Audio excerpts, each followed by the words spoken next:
Hey guys, it's Byron here and welcome to Byron's Reviews. Today I am going to be telling you my first impressions on a new handheld games console I got for my birthday recently, the NEO-GEO Pocket Color. And this isn't really a review as such. Similar to my Sharknado 4 video I did a while ago, this is just my first impressions because I've only used this console for little over a week. But in that week, it's been what I've been playing the vast majority of my games on. So I'm going to be telling you what I think about the system itself and some of its features, as well as a few games I have. So the one I have here is, I believe it's called the carbon black one, in terms of its colour.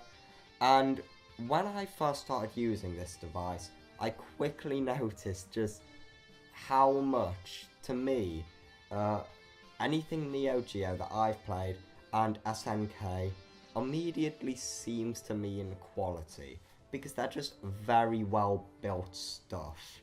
And I thought that the NEO-GEO X handheld that I had before this was, in terms of build quality, really high quality, and this is no different. Instead of a conventional D-pad like most handhelds at the time had, in typical NEO-GEO style, the NEO-GEO Pocket Color has a little micro switch thumbstick that you may hear clicking now. But I actually really overall prefer the micro switch thumbstick on here to the one on the NEO-GEO X handheld. In terms of the micro switch thumbstick, this one on the NEO-GEO X is much louder, and I really like these clicky thumbsticks, but I wouldn't be comfortable taking the NEO-GEO X on a public bus or something like that to play a game on, purely because I'd be worried about the clicking being too distracting. But with the NEO-GEO Pocket Color, I really do think that they've got the volume of the clickiness just right. You can hear it, but when you're on a bus or something, it's quite noisy anyway, so I feel comfortable taking this on and using it without disturbing other people. And at the same time, it has that really nice responsive feel. Even though occasionally I have felt that my thumb slips off, it doesn't have the best amount of grip, but that isn't really too much of a problem. It hasn't really affected my gaming too much. The buttons are very solid, and another thing about the build quality of this handheld, and this is going to be a pretty bold claim. In my opinion, after this first week of playing the NEO-GEO Pocket Color, this opinion might change, but I think it is more comfortable to hold than any Nintendo handheld that I've used. It feels very similar to holding a Nintendo DS, I'd say, except it's thicker, so your hands can fit around it a lot more, and I personally prefer that. And the screen on the NEO-GEO Pocket Color isn't backlit, but it's a really nice screen, I found, other than it being not backlit. Because if you're in a well-lit environment, you'll be fine, and everything looks really good. This system was released in 1999. It was after the Game Boy Color, but before the Game Boy Advance. And in terms of how powerful it is, it's somewhere in between those two. And yeah, I was really impressed with the NEO-GEO Pocket Color overall. And if you load it up without a game in it, it has some very fun inbuilt features. It has like an alarm and a calendar, stuff like that. It's just a bit of an extra really, but there's also a horoscope where you can put in your date of birth, and it gives you a kind of a rating out of 5 on 4 different sort of topics, such as romance, health, etc. So a lot of thought was put into this handheld by the looks of it.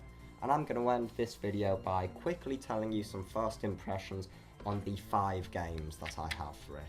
I haven't played an awful amount on each, but yeah, I'll just tell you what I think so far. Puzzle Link 2.